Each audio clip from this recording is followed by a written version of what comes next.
let's begin. We want to drive home the idea of confidence intervals today. So I'll pick up where we sort of left off last time. I'll remind you a little bit about what's going on, but I hope you still remember some of the stuff. I'll post the slides hopefully by end of day today because I have them near perfect, but you can look at the slides from last year. They're very close. This is most of the material didn't change in these slides. So you can look up the slides from last year. Those should be on the front page. I might have removed them though. But anyway, so you'll have a link today. But I hope you remember the discussion, some of the discussion we had last time. Where we left off, we were trying to estimate, to infer the mean of the population, which is a parameter. That's a property of the population. And we are given a sample mean. So we go grab a sample, calculate its mean value, and we want to say something about the true population mean. And we said that the sample mean itself is an unbiased point estimator, but that's hardly enough to say that the population mean is equal to your sample mean, because you could pick another sample, is going to have a different sample mean, and so which one is true, right? And remember, the sampling distribution of sample means is a normal distribution. Its standard form is given by this variable, the z-score, x bar minus mu over the sample standard deviation with sigma over square root of n. N is the sample size. Okay. And we said that it's better, rather than just give 1 point estimate, can we give a range of estimates? So that maybe my sample, your sample, their sample, they all might contain, with a certain confidence or certain probability, might contain the true mean value of the population. But then when we looked at that standard score for the sampling distribution of sample means, we know x bar, and we know n, and we know sigma, because in this case we're working with populations for which we know sigma. So we know everything except mu. But then I asked last time, what does x bar minus mu represent? It represents the error between our sample mean and the true population mean. And we know that z is a standard normal distribution. So we should be able somehow to say something about this difference between x bar minus mu, or try to bound it to a certain confidence that we're interested in. So I want to say something like this, that x bar minus mu is between some value a and b with 90% confidence or with 95% confidence. So I choose the confidence level. I have x bar, but then I can find this error. I need to find a and b given those conditions. And given that z, x bar minus mu sigma square root of n, is normally distributed. In other words, I am asking the following question. I always tell you, when you have these probability questions, write it as a probability math question, and then things will immediately get clearer. So we're looking for something like this. We're looking for finding a and b such that the probability of x bar minus mu is between a and b is equal to my confidence, how much confidence I want to build this interval. Now, I have freedom to choose c, and I already have x bar. So then based on that, and knowing that this probability is what? It's a standard normal distribution, right? So from that, I need to be able to find a and b. And we kind of know how to do that problem the forward problem. If we usually were given a and b, find the probability that z is between a and b. Now we have the opposite problem. We kind of want to find this z, we want to find a and b such that z has this probability. Okay, so we're inverting the problem. The rest is just going to be a matter of mathematical manipulation, but we're going to do it step by step. So hopefully it sinks in your mind. So then subsequent derivations, we're just going to use the result immediately because they share similar derivations. Okay, so now I'm going to go to some graphical description. This is the standard normal distribution. On the x-axis, I have the z value, and so right in the middle is where my centered z value is, x bar minus mu over sigma over square root of n. What does this, if this shaded curve between some value minus ZA and some value ZA, why do I use minus ZA? Because they're symmetric, and I'm choosing like an area right in the middle, right? In the standard normal curve or the normal distribution, it is symmetric around the mean. And so this is a totally symmetric. This Z value here is, this Z value is minus this Z value. Now, if this area under the curve is C, and I'm calling it C because that's going to be my confidence level, what does this area represent? It represents the probability that my Z value, which is x bar minus mu of sigma square root of n, is between minus ZA and ZB, and minus ZA and ZA. So see, I'm headed towards bounding this between two values. I called them A and B before. Now I'm calling them ZA and ZB. In other words, more specifically, this area in pink is the probability that my Z-score for the sample mean is between minus ZA and ZA equal to C. I still don't know what these guys are. I want to find them. That's my objective. Okay, because this is going to be my confidence interval. That's it. So in other words, C represents the level of confidence I have that x bar, that this variable is between minus ZA and ZA. Okay, call it confidence or the probability. We're going to call it confidence from now on. All right, so now let's call the total area in the tails alpha. So the total area in blue, this area plus this area, that's equal to alpha. So evidently C plus alpha is 1. Agreed, because the area under a PDF is always 1. So we can say that C is equal to 1 minus alpha. Now, the reason I mention this is because most tools, they use a confidence level C. Some other tools use alpha, which is 1 minus C, or C is 1 minus alpha. Okay? So that's evident because the area in blue, this guy plus the area in pink are both equal to 1. So C is equal to 1 minus alpha. Now, alpha is useful. Why? Because if I'm trying to find the area to the left of this value, that's related to alpha. The area to the right of this one is also related to alpha. So that's why we need alpha. It's just a number that helps us do calculations. So if my confidence level is 95%, then alpha is 5%. If my confidence level is 99%, then my alpha is 1%. Okay, just simple evaluation. Now, it's generally common to talk about C rather than alpha, but alpha is needed when we do the calculations internally. Okay, great. Now, we also know because of symmetry that the areas in blue are equal. We call those the areas in the tails, right? So these areas are equal because everything is symmetric here. So in other words, the area over here is alpha over 2, and the area over there in blue is also alpha over 2. Agreed? Perfect. Okay. Now, that also allows us to change the nomenclature a little bit. So what I'm going to do, I'm going to call this value Z alpha over 2. And it designates what? It designates the Z value such that the area to the right is alpha over 2. And this guy is minus Z alpha over 2. In other words, this is the Z value such that the area to the left is alpha over 2. I know nomenclature is confusing. It's going to get even more confusing. But just draw a diagram, you're finding a confidence interval between two values. This Z value is the area to the left is alpha over 2. This Z value is area to the right equal alpha over 2. And knowing that we can calculate those things with the CDF or 1 minus the CDF, that will be an easy calculation.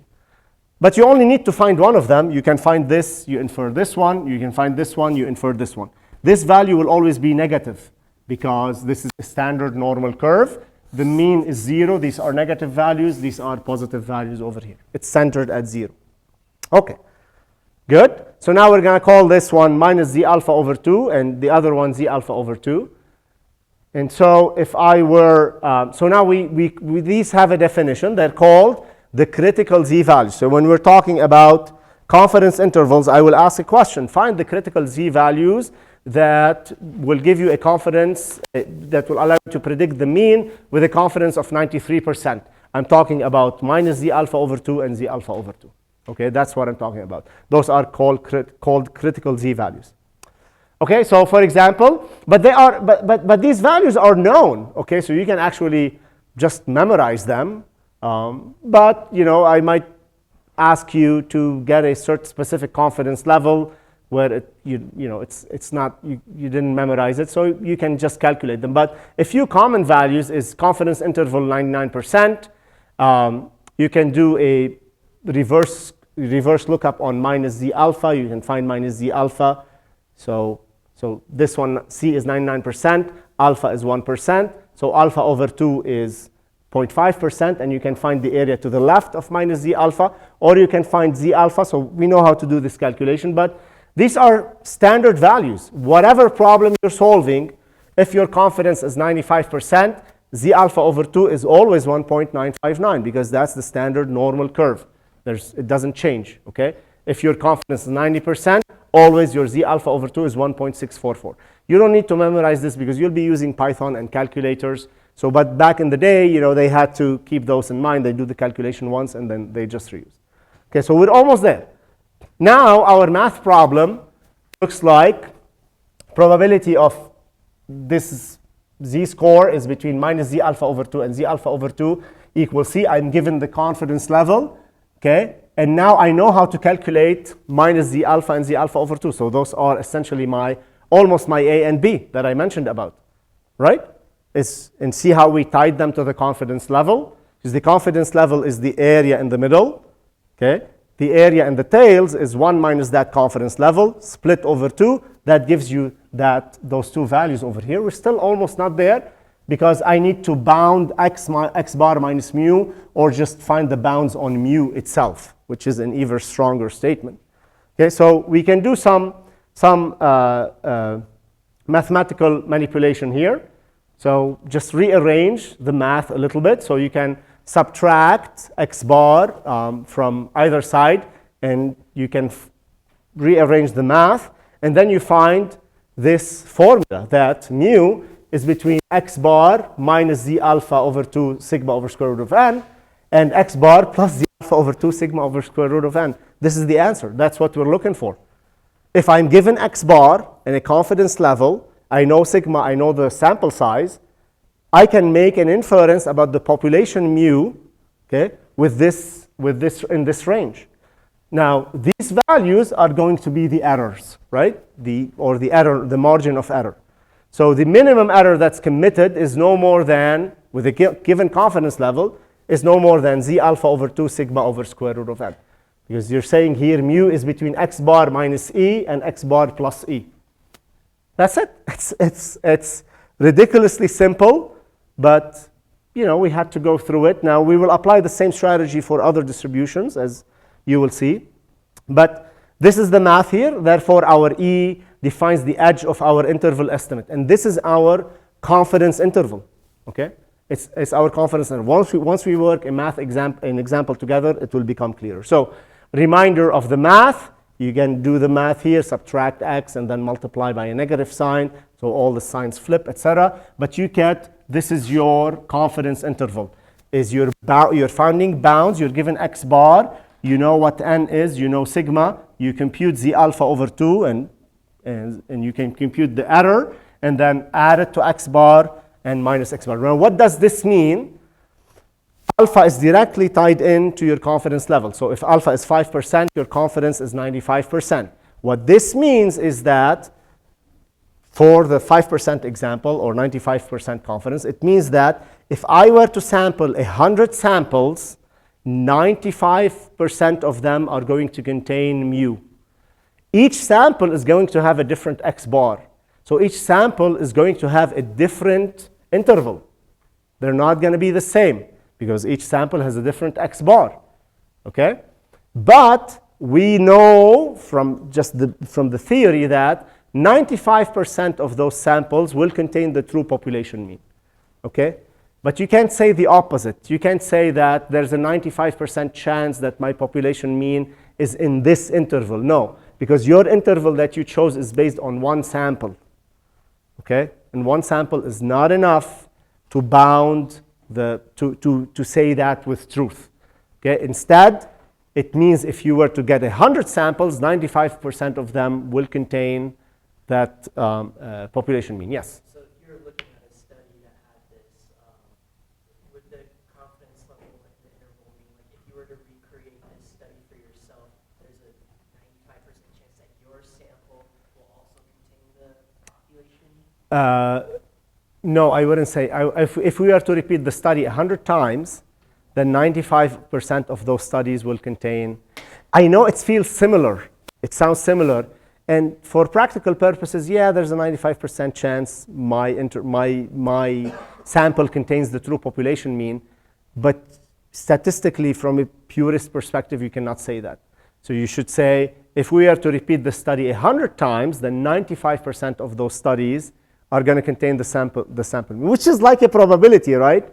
But you cannot guarantee that your study has a 95% chance of getting that population, okay? Because your study is going to have a different interval, all right? So, again, you have to repeat that study 100 times to guarantee that, okay? And you can do this test. Now, you don't know the true population mean, so you're never sure of that, unless you do a statistical simulation like we did with the central limit theorem. So pick a population for which you know the mean, and then sample 100 samples or 1,000 samples, and see where your confidence interval, do the calculation, and you'll find that, about 95% of my samples contain the true population mean, the other 5% do not, okay? Now, there's a lot to be said, because you might ask, well, why don't we put a 100% confidence level? Something really interesting happens when you do that, okay? But first, let's just formalize this and do some examples so it sinks in, and then we can start philosophizing about this. Okay. For a point estimate,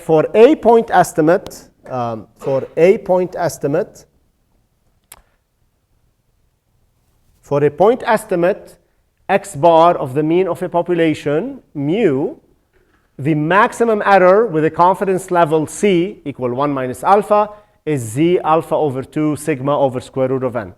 Okay? So some people call that the standard error. It's just the error committed in your confidence interval. So the confidence interval for the population mean is, you can write it in many different ways. Mu is between x bar minus e and x bar plus e, or mu is equal to x bar plus or minus that error, or you can write it, expand it more like this, or some people write it just in parentheses. You can say mu is equal to these two numbers. In other words, your mu is between this and that. Okay? So either one of those nomenclatures is acceptable. Okay? And remember that we have a choice in the confidence interval that we prefer. For each confidence level, there is a corresponding z value, which is fixed across all samples, all populations, anything, because that's the standard normal distribution, okay? For all cases, all problems, a confidence of 95%, the z alpha over 2 is always 1.959. We don't need to memorize that because we will be essentially computing this in Python. Now, there are a few ways we do this in Python. You can compute the z values and then multiply by sigma over square root of n plus or minus. But there's also a built-in tool in Python called stats.norm.interval. So that gives you a confidence interval. It takes at least 3 arguments. Those are the ones that we need. The confidence level, so you give it c, not alpha. Okay? There were versions in the past where you gave it alpha, which was very confusing. So this version, the latest version, you got to give it the confidence level. It's a number between 0 and 1, so 0.95, 0.8, whatever. You give it the sample mean for location, and the sample standard deviation for the scale. Remember, this takes the sample standard deviation, which is the sigma over square root of n. That's the sample mean, okay, standard deviation of the sampling distribution of sample means, okay? If you want to use Google Sheets, you can go through this stuff and implement them. It's pretty similar. I like Python because I can see what I'm programming. Okay. The first problem is not going to contain, the first couple of problems are not going to contain an interval. They're going to contain computing the error, so we would have to use just the standard normal.ppf, etc. but then for later problems, we'll just use this interval. So we have the tools to do all of this now. We start with this problem. Researchers want to estimate the mean monthly electric bill in a large urban area using a simple random sample of 100 households. Okay, so we're just going to get the mean value for the electric bill of 100 homes, and then from that make a prediction about the mean value of the entire urban area. Okay, so that's real statistics. Okay, assume that the population standard deviation is known to be 15.5. We almost never know the population standard deviation. We will cover that problem next, but first we're going to work it with a known standard deviation. Find the margin of error for a 99% confidence interval estimate of the population mean, and round your answer 2 or 3 decimal places. Okay, so we are given the standard deviation, okay, and we are given the confidence level. They're only asking for the margin of error. So we're not given X bar. They're just telling us, okay, what is the error in your prediction? That's Z alpha over 2 times sigma over square root of n. Okay, so I will do this in Python, but I just want to show you the math here. So our C is 99%, therefore alpha is 1%, and you get Z alpha over 2 is going to be 2.575. We'll do it in Python. We're after this number, the margin of error, Z alpha over 2 sigma over square root of n. So the answer is going to be about $4. So in our prediction, we're going to get the sample mean within an error of $4, which is pretty small as a nominal value. So let's do this one in Python.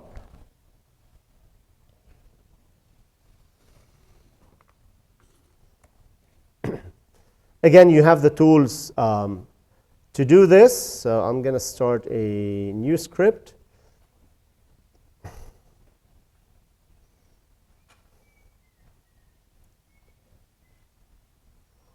Window.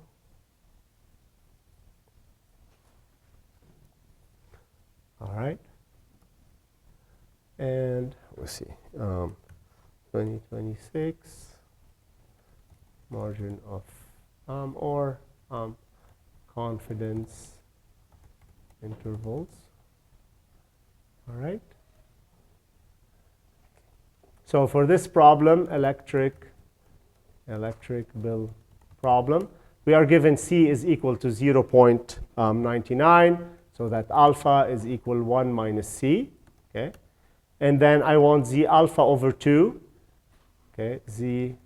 I'm going to call it Z plus. Okay, so that's the Z on the right-hand side of the distribution.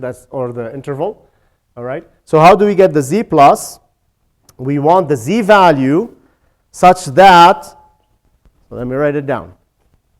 I want find the Z value such that the area to the right is alpha over 2. Okay. In other words, I want to find stats.norm.ppf. Okay. What is my probability? So the ppf is going to work giving you the Z value given an area to the left. What's the area to the left of Z alpha over 2?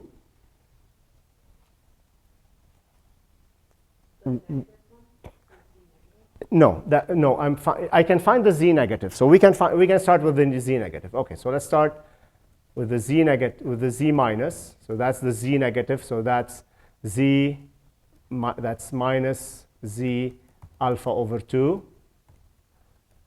Alpha over 2. So that's find Z value such that area to the left is alpha over 2. So that's the easier one to find, actually. And you can do stats.norm.ppf. What? We're finding the Z value such that the area to the left is what?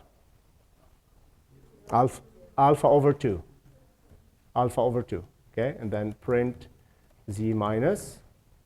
Okay, so that's going to come up as a negative value, as I said earlier, because the mean, the standard normal, is centered at 0. Okay, so what we did here, we found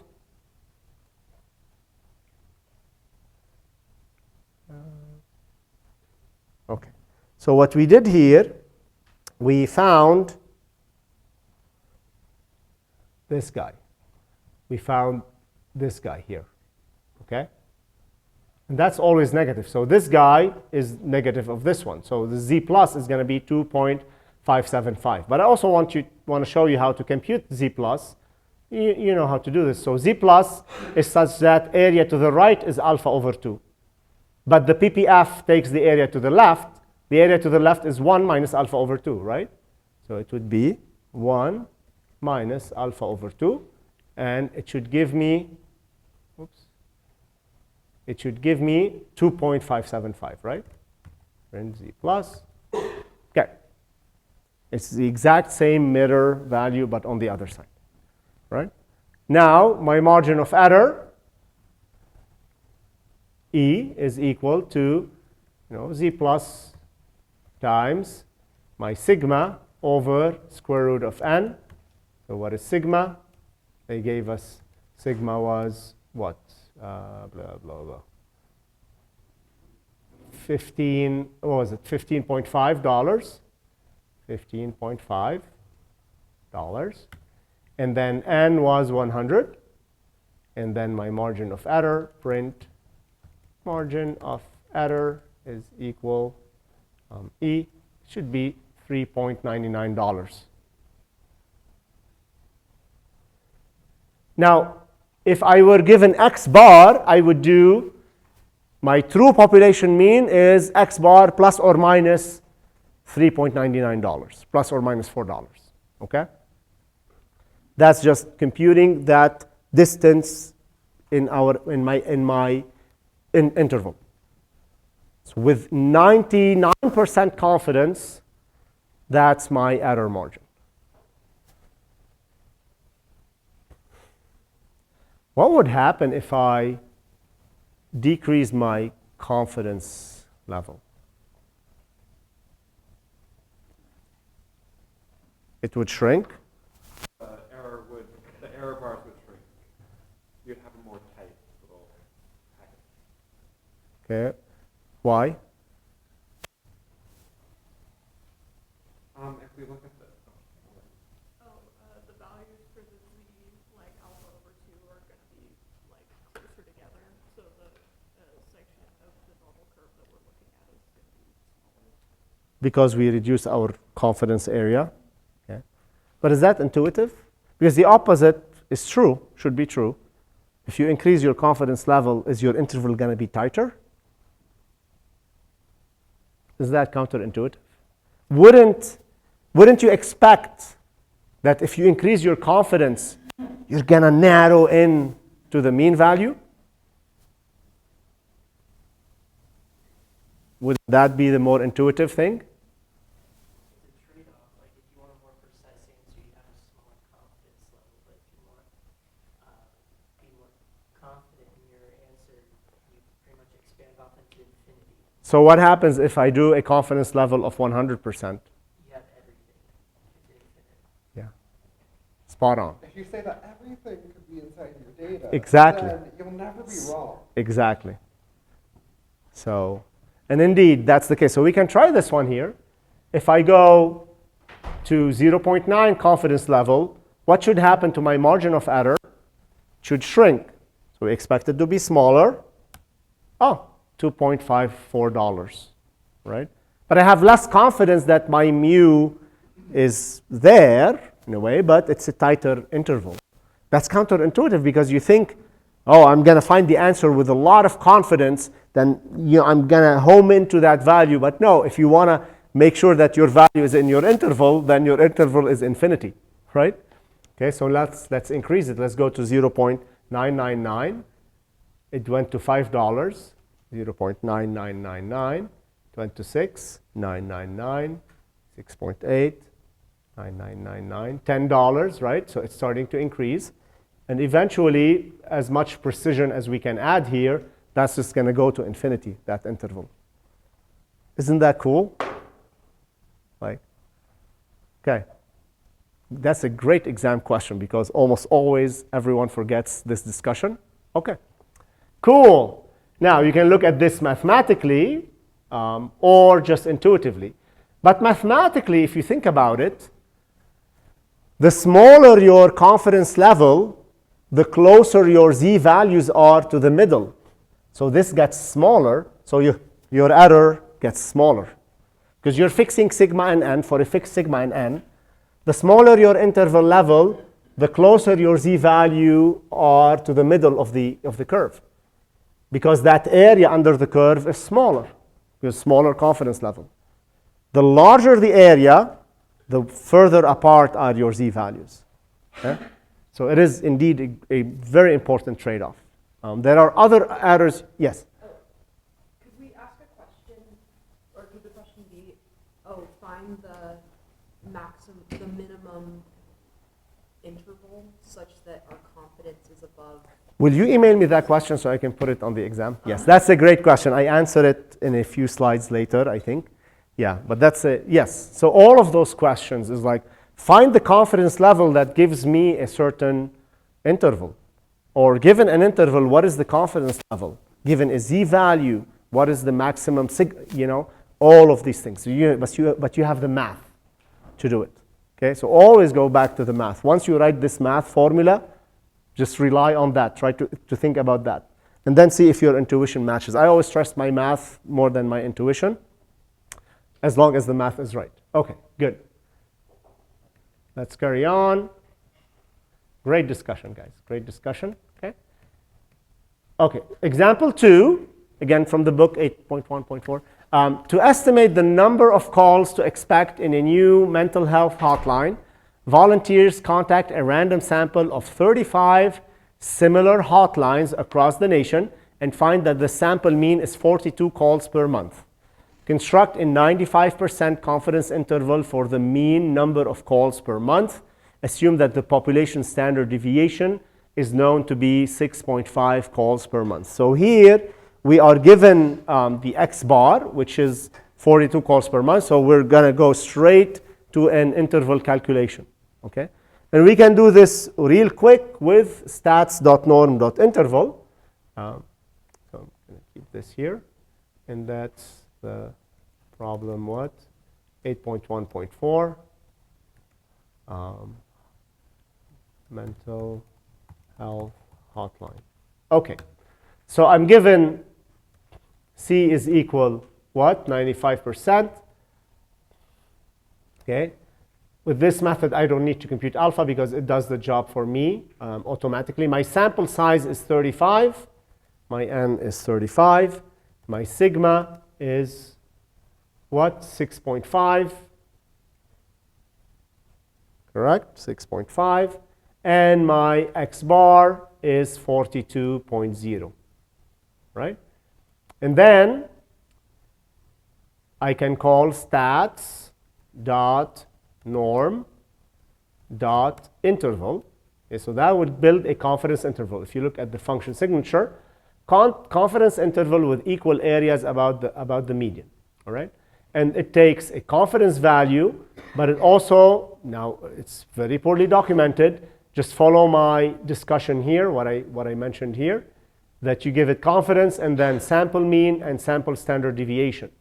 So what I'm going to do here, I'm going to put confidence is equal to C, and then log is equal to X bar, and then scale is equal to sigma over square root of n.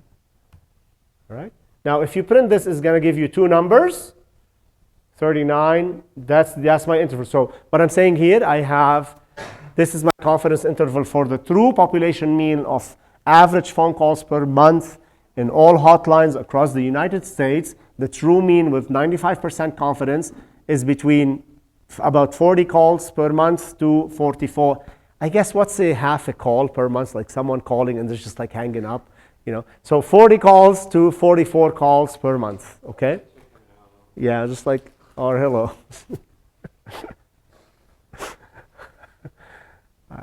Okay. Okay, now what you can do with this, if you want the lower value and the higher value, you can do confidence interval low, comma, CI, confidence interval high is equal, and then you can print CI low, and then CI high. Those are individual, so you can grab the individual values, okay? You can get the individual values, right? Now, how do you get the error from this one, the error margin? Yes? You subtract or add the mean. Yes, exactly. So you can take CI high and subtract the mean, or CI low and add the mean. So we can do error, E is CI high minus X bar, and then print error margin, that's equal to E, right? Because this method doesn't give you the Z alpha over 2 and doesn't give you E. Okay, but in many problems, I'm gonna ask for that information, right? So this is an easy way to get E, but you still need to do the previous method if you want to get the Z alpha over 2, okay? And we can easily get the Z alpha over 2 doesn't need the mean, and so we can grab this one here, but you would need alpha. So alpha is 1 minus C, okay? And then my Z minus, print, call them Z minus, Z plus, so don't confuse that with minus, it's the same. Is Z minus, okay? It's minus 1.95, so Z plus is 1.95 as well. Let me see if I got this right here. Okay. Where is it? Oh. Yep, so we got this right, 39.8, 44.2, and then the Z value was 1.96, etc. Okay, cool, very nice. So eventually we're going to make a confidence interval script like we did for the probability script earlier. Okay, yes? Oh, goes the code? Yeah, yes, my apologies. Okay. You guys can see, zoom in a little bit here for you. Is that okay? Here? You have a question, let me know. Yes? So the error margin is just half the interval? Yes, well, centered, yes, at the, exactly, yep. It's equally, so mu is centered in that interval, exactly, yep. And we choose it that way because you can build that confidence area. So this is a note on the side, which is not going to get confused by this. But that C, that pink area, I could have moved it under the curve to any location. It doesn't have to be centered. But we choose it centered because that's the one that minimizes error and bias. And that's where most of the probability, that's where the peak of the PDF is. That's where the concentration of all values are going to be. That's where the most likelihood is.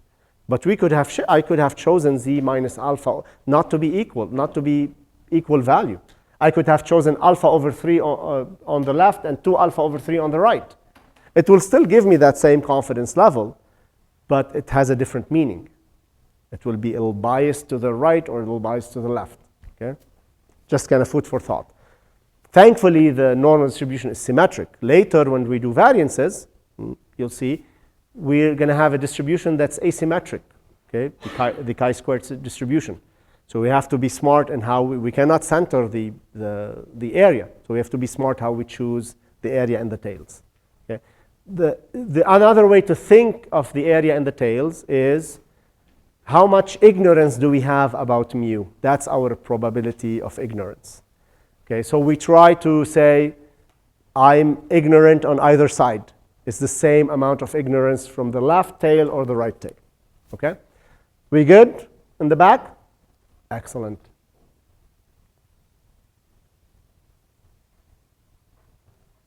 Okay.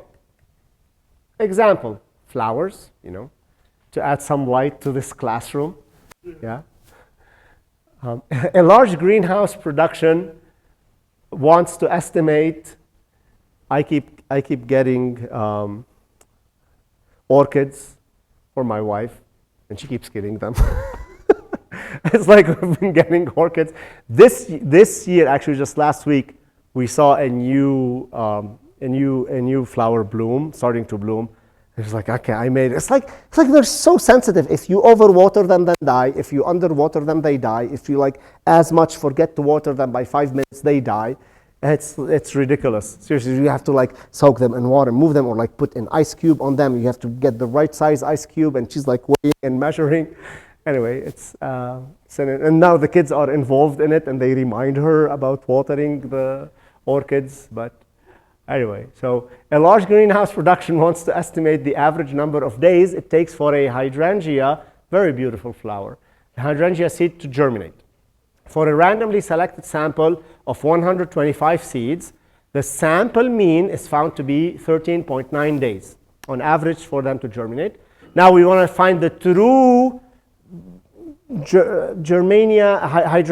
hydrangea, how many days it takes to germinate on average, the population of all hydrangeas. Assuming a standard deviation of 1.4 days, create a 90% confidence interval for the average number it takes for all hydrangeas. So easy peasy. All right. So we repeat this. Now, obviously, we're repeating this and over again. So we might as well create a script, which we will do maybe a little later.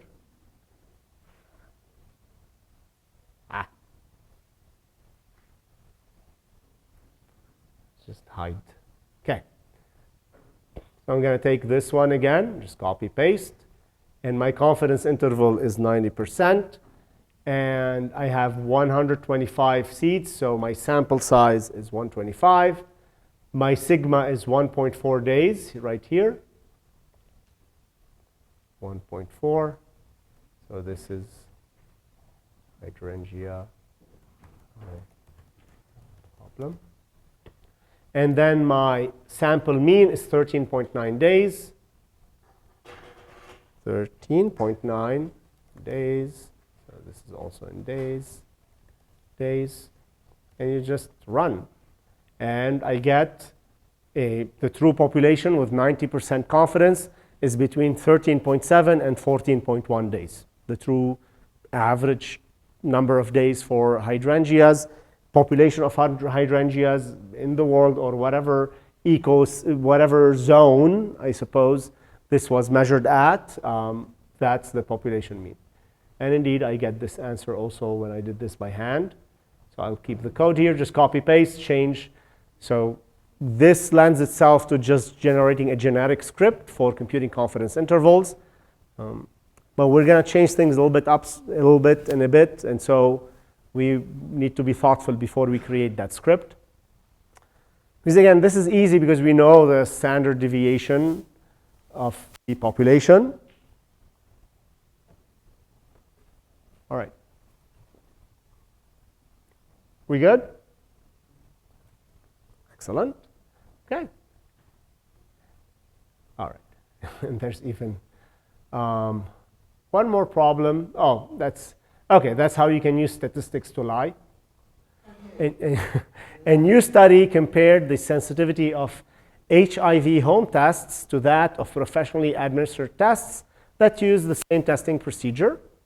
Measures of test sensitivity represent the percentages of results that are correctly labeled positive when HIV is actually present. So when you go and get a blood test or get a test, they tell you, oh, this test has a 96% sensitivity. What it means is like how often you actually have the thing and you label it positive instead of getting a false positive or a false negative, okay? So that's called sensitivity in medical testing. Is actually present. The table shows the reported 95% confidence intervals for the sensitivity of both tests. So what they did, they collected a sample of those tests at home, sample of those tests in a medical professionally administered tests, and they built a 95% confidence interval of sensitivity, of how often we get this right. And so home test, we had an interval of from 86.6 to 96.9%, and for the professionally test, we had an interval from 95.85 to 99.08%. And the sales pitch, or the report, had one of three options to choose from. First interpretation is the professionally administered tests were found to be far more reliable with 99.08% sensitivity then the home test was only with only 86.6% sensitivity. Now remember, if you're just reading this, you're not reading the results, or they might be buried in page 16 of the article, which you never get to because we only read like the first paragraph. So editorializing stuff is like one of the worst things that can happen. You always have to, in a news article, I always go start reading. You almost want to read from the bottom up because that's where all the other, non-opinion facts are. And so you really remember with this, you're not seeing the sensitivity, the confidence interval. Option 2. So what did they do with the first one? They took the upper bound on the professional test and compared it to the lower bound of the home test. Okay? Then another person who is advocate for home testing said, no. Look, the home tests have a 96.9% sensitivity compared to 95.8 for the professional ones. So it's still better. So what they did, they flipped this. They took the upper bound of the home test, compared it to the lower bound of the professional test. Or the sensible thing to say is like, yeah, both of them have reasonable assurance that, yeah. So, I would choose 3 is the correct answer here because it's like, anyway. So, like I said, so it's not right. You're comparing upper to lower bound. That's not correct.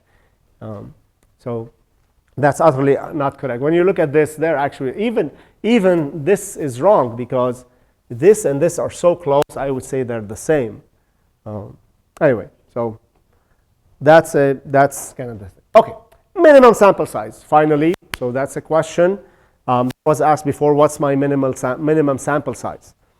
Well, let's look at this. So what if we have this x bar. We have x bar minus e and x bar plus e, or you can put mu in the middle. X bar minus e should be mu in the middle. X bar minus e and x bar plus e. And then my error margin is z alpha over 2. So that distance, let me fix this. Actually, this is wrong. This is incorrect. All right, this is correct. So mu is between x bar minus e, x bar plus e. And we know that E is this Z alpha over 2 sigma over square root of n. What if we want to make the interval tighter, smaller, or bigger, however we want to manipulate that? So what do we need to change to achieve a smaller E or a larger E? So what we can do? Oh, yeah, yes. For smaller E, you could increase the sample size. Okay. Or, so if sigma is fixed, okay. So how many ways can I change this E? And how, yes. So confidence interval, sample size, but sigma is fixed. So for a given sigma, what can we do to control our margin of error? Because you might say, hey, look, we need to collect samples or choose a confidence level so that our error margin is 5 nanometers, for example. This is a realistic case where you'll ask the question, okay, what can we do to get an error margin of that much, right? So you can change 2 things, either n or z or both, okay? Now if you change n, as n increases, e decreases, okay? As n decreases, e increases. As z decreases, e decreases. As z increases, e increases. Now what does changing z mean? It means changing the confidence level, right? Because the z value covers, the 2 z values, they cover the area, that pink area in pink. So for a fixed sample size, we would have to adjust the confidence level, z alpha over 2, until we achieve a desired, not a derived, desired value of E, for E. And for a fixed confidence level, we need to adjust n to achieve a desired value of E. Yes? Like, would you use goal seek to find it, like, what is the alpha over 2? No, it's much easier. It's just you solve for z alpha over 2.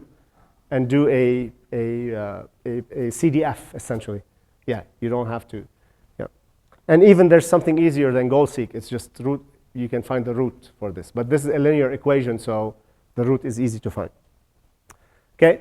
So then if that's the case for the lower option, for option B, for a fixed confidence level, we can adjust n to achieve a desired value of E, and that gives you your minimum sample size needed for a given confidence level and a specific value of E. It tells you what your minimum sample size should be. Okay, so then as you're planning your campaign to get a sample, you should have an idea of what is your target. Maybe you're happy with a confidence level of 90 to 95%.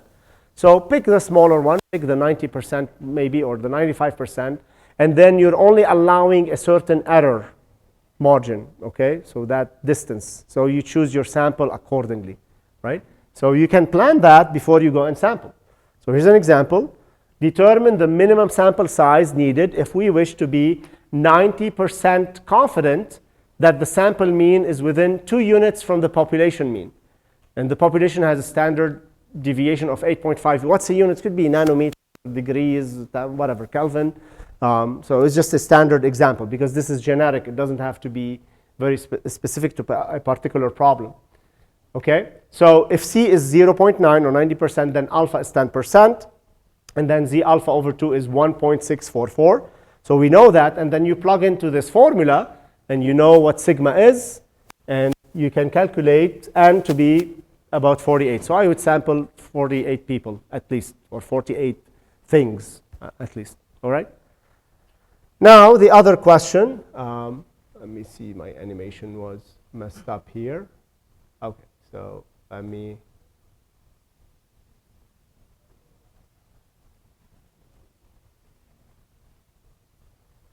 OK.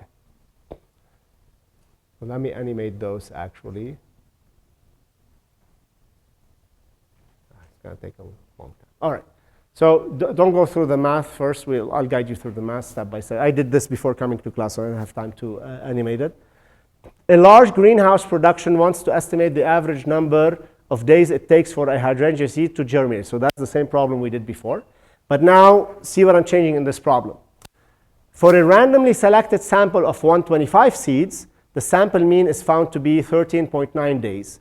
Assuming a standard deviation of 1.4, right, 1.4 days to germinate, what confidence level does an error, again, another typo, my apologies.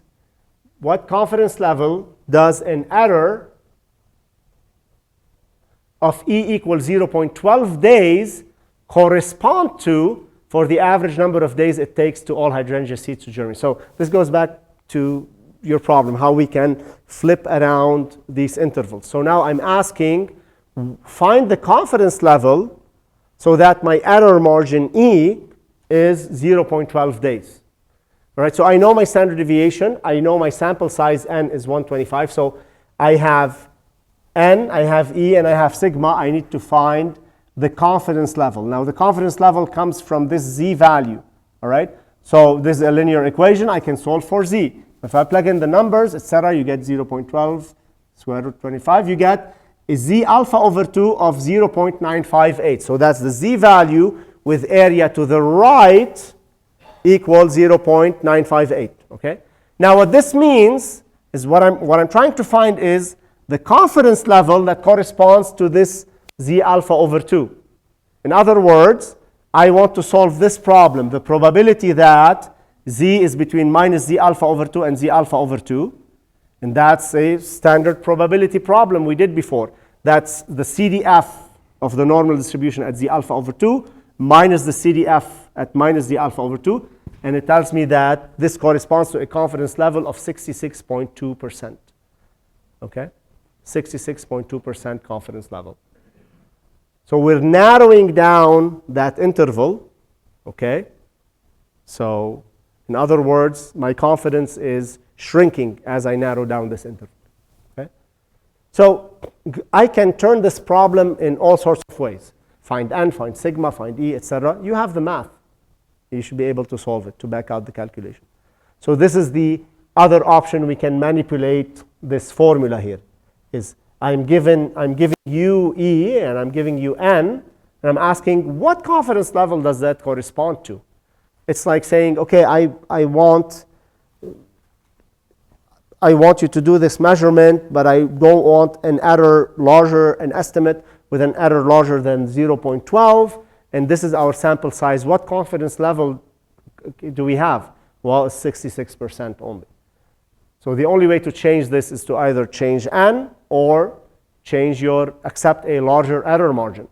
Then they might say, you know what, this is not going to work. Let's increase our error margin. So that's going to increase our confidence level. Okay? Okay, so this was the question. We already answered. If you increase the confidence level, does that increase or shrink? We answered that. So next we will do population means with unknown sigma. The problem with the previous method is that we assumed we know the population sigma, which we don't. And this would be useless if we can't figure out a way to do confidence intervals without knowing sigma. And so this is the solution to that problem. So in practice, we really do not know the population standard deviation. But what do we know from the sample? We know the sample standard. We know the sample standard deviation. So could we, for example, take that z value that we declared earlier, and we earlier said, well, sigma x bar, that's the standard deviation of the sampling distribution of sample means of all samples, okay? That in the limit goes to sigma over square root of n, but if you don't have that limit, if you only have a single sample, you don't know sigma, you only know the standard deviation of that particular sample. So what would happen if we were to replace that sigma by S? Remember, S is the sample standard deviation, degree of freedom 1, right? So you use this formula. Well, it changes things now, because this changes the problem from a standard normal distribution, which we know is distributed normally, to now we're bringing in a sample standard deviation, and the sampling distribution of sample standard deviations is a chi-squared distribution, right? So we're no longer dealing with a normal distribution. So what happens here? What happens in this case? We declare a new random variable. We call it t. Not for Tony, we just call it t. I'll say why later, maybe. Okay, t is x bar minus mu over s over square root of n. We only changed from sigma to s, but we have to change the symbol we use. This is a t value now, rather than a z value. Now the distribution that governs this quantity is not a normal distribution. Okay, it's something else, right? So the derivation of that distribution is way involved, because we need to build joint probability distributions and take nuisance variables and some differentiation. It's a little bit beyond what we need to know. But know essentially that given this ratio, we can figure out what this distribution is. We let the advanced mathematicians do that for us, but I'll guide you really briefly on how they do it. So recall that Z is a standard normal distribution, N01, and recall that the chi-squared distribution was related to the sample variances, right? So if you take n minus 1 s squared of sigma squared, you get what's called the chi-squared distribution. We know the formula of the chi-squared distribution. Now, if I were to rearrange this a little bit by taking s squared over sigma, so that's chi-squared over n minus 1. Okay, so see what I want to do. I want to inject in that t variable, I want to inject the distribution of s. I want to inject to bring this up there to see how they are distributed. So what that does, if I'm starting with t x bar minus mu over s over square root of n, then I take this, I multiply and divide by sigma, just simple, this is 1, right? So multiply, divide by sigma. Now what's happening is that I can take this sigma and put it over here. So I have x bar minus mu over sigma or square root of n, which is a standard normal distribution. and I take this S and put it over here, I get sigma over S. Okay? Now notice what sigma over S is. We already just shown that. So I get Z, which is this guy, right? That's the standard normal distribution, times sigma over S. But so this is the product of a normal distribution by something. What is this thing? It's related to this guy, right? If you plug it in, you get T, the new random variable, is a normal random variable over a chi-squared random variable, okay? So if you were to take the ratio, these two ratios, you're going to get the true value of T, okay, which is another distribution. Now, what is this distribution called? It's called the student T distribution, or student's T distribution, or the student distribution, or the T distribution. Have you heard of that distribution before? Never? Have never heard someone say the student distribution? Okay, has nothing to do with students, etc. When I didn't know about statistics, like, this must be a distribution applied to students. It has nothing to do with that. It's a funny story, which I will share just in a second. So if the following conditions are met, simple random sample, the population standard deviation is unknown, sample size is greater than 30, or the population distribution itself is approximately normal, then we have to use the T distribution to estimate our confidence intervals for mu. So the only thing we changed now is, instead of using sigma in our interval estimate, we're going to use S. And instead of using the normal distribution to get our Z values, now we have T values, and they come from the T distribution. Hold on for a second. Okay? So this is our summary. Now the T distribution is this very interesting formula, but it only depends on one parameter, which is nu. Now that nu is nothing more than the degrees of freedom, which is n minus 1. All right? So given a sample size, you compute, you have the sample mean, sample standard deviation. Now you use the T distribution instead of the normal distribution to compute your Z values. You don't have Z values, you have T values. So the math is going to be the same. We're going to replace Z alpha over 2 by T alpha over 2. Now, why do we call it the student T distribution? This is the actual paper in 1908. The probable error of a mean by student, the author of several foundational papers in statistical theory, were authored by a guy called Student. That was his pseudonym. He was a scientist called William Gossett, who published his work under the pseudonym Student while working at the Guinness Brewery. So he was probably too wasted to just like put his name, like, I'm gonna call myself Student. And so they call it the student T distribution. That's why it's called the student T distribution. I'm like, dude, you could have had your name on this, forever. Now it goes by Student. But anyway, I had to dig out this paper actually because I was like so curious when I was learning this. This is a screenshot of the first page of that paper. Anyway, so what is the T distribution? Is a probability density function like any other probability density function, except it just has different properties. So let's go through them. It depends only on its only parameter. Like with the normal distribution, we had mean and sigma, right? With the T distribution, you only give it the number of degrees of freedom, okay, n minus 1. That's it. It is symmetric and bell-shaped, centered at 0. Great. So it's similar to the normal distribution.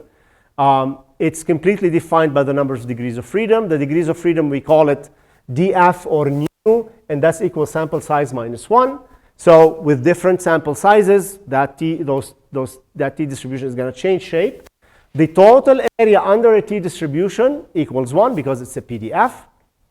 The x-axis is an asymptote for the T distribution, just like we said about the normal.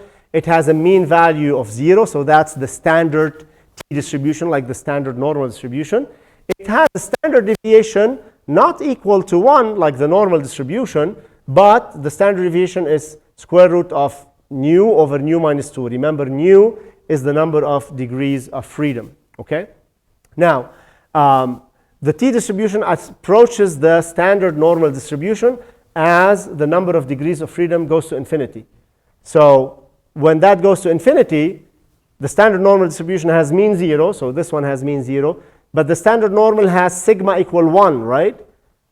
So if we were to take the limit of sigma as nu approaches infinity, you're going to get nu over nu. This is going to dominate, so which is 1 at infinity, as nu approaches infinity. So indeed, you do recover the standard normal distribution. This is what it looks like. The standard normal curve is in black. In blue, we have the t-distribution with 2 degrees of freedom. In other words, sample size of 3. In red, you have sample size of 11. That's another t-distribution. It gets closer and closer to the normal distribution, but it's not quite there. Look, there are differences here in the area. So you commit less error if you use the t-distribution when you don't know sigma. You could use the normal distribution with your sample standard deviation, but you'll be committing more mistakes.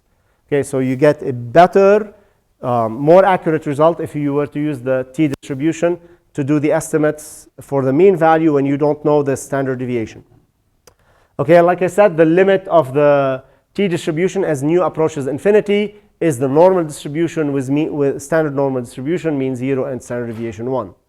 Now, the same concept applies. Now we have, instead of having x bar minus mu over sigma square root of n, we have x bar minus mu over s minus over square root of n. Instead of using the z values for the standard normal, we're using the t values for the standard student t distribution. Okay, so it looks exactly the same. The algebra looks the same. Your mu, your estimate of the true population mean now is between x bar minus e and x bar plus e, and e is t alpha over 2 and t alpha over 2 minus t minus alpha over minus t alpha over 2 s over square root of n. So the only thing which changed, instead of doing z alpha over 2, we now do t alpha over 2. Instead of using sigma, we use s.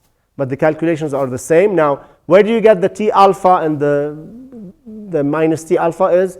From the stats dot t distribution, okay, which is shown next. So in Python, to get the t distribution, you do t distribution is stats dot t. So we'll do this together in a bit. And then the PDF, like we did before, is PDF. PPF is the PPF. And there's also a function for the interval based on the t distribution. And you give it the confidence level. We need one more parameter here, which is the degrees of freedom, n minus 1. Location is the sample mean. The scale is the sample standard deviation, which should be s over square root of n. My mistake here, typo. Okay. You can do this also in Google Sheets if you want, if you're interested. Anyway, so let's start with an example. Dental researchers want to estimate the mean leakage measured in nanometers of a new filling material for cavities using a simple random sample of 10 trials. So that's my sample size, n equal 10, assuming that the population distribution is approximately normal.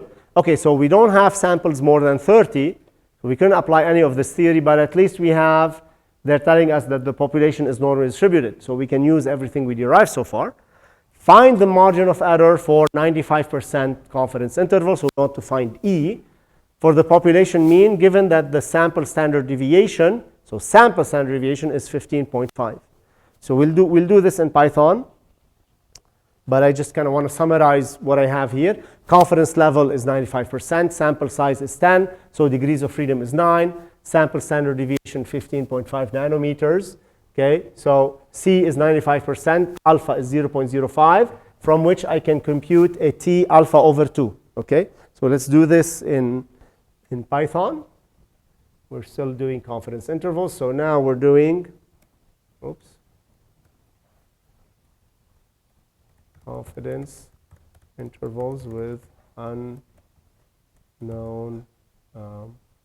standard deviation. Okay, so this is the problem of the dentists. 8.3.1. So we have C is 0.95 and N is equal to 10, and sample standard deviation is 15.5. Okay. So they're only asking for E, so I cannot go immediately and use this confidence interval. Well, I can, but let's just use this for the sake of discussion. Okay. Actually, before I use this, let's plot the t distribution. X is equal to np dot lin space from -10 to 10. That's plenty. Put 100 points, and then plt dot plot.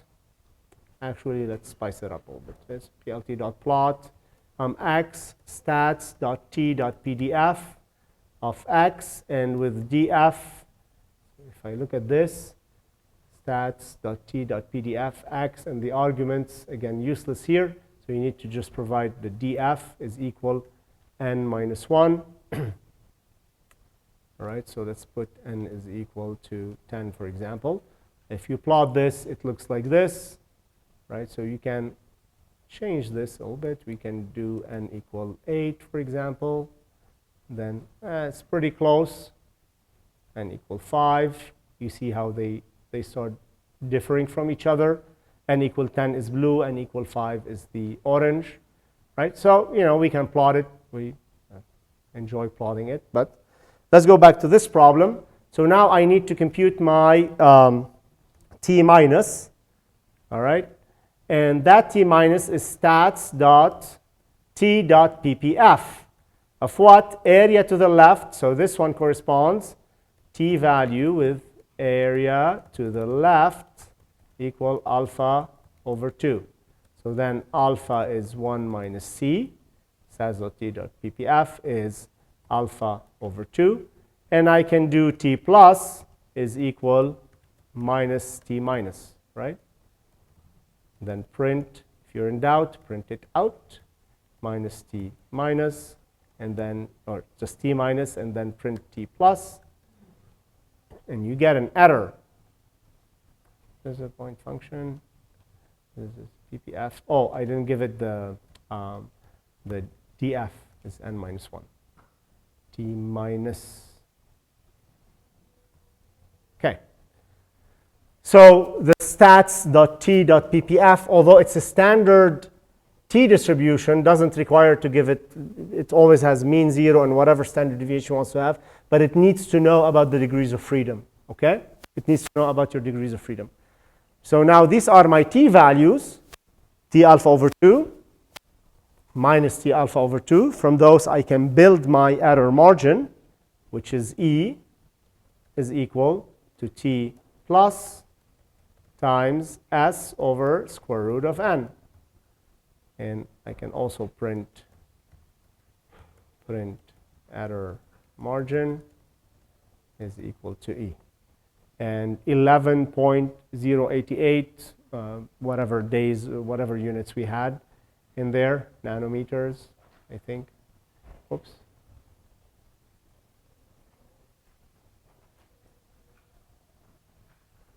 All right. So, yeah, we got the same answer. This is the calculation that I just did here. And with this, we're done. I'll see you on next Tuesday. Okay? Godspeed. Have a good weekend. I'll post the slides as soon as possible. We still have a little bit to cover here, and then we'll be done, and we'll move on to more advanced stuff. Okay? Thank you very much.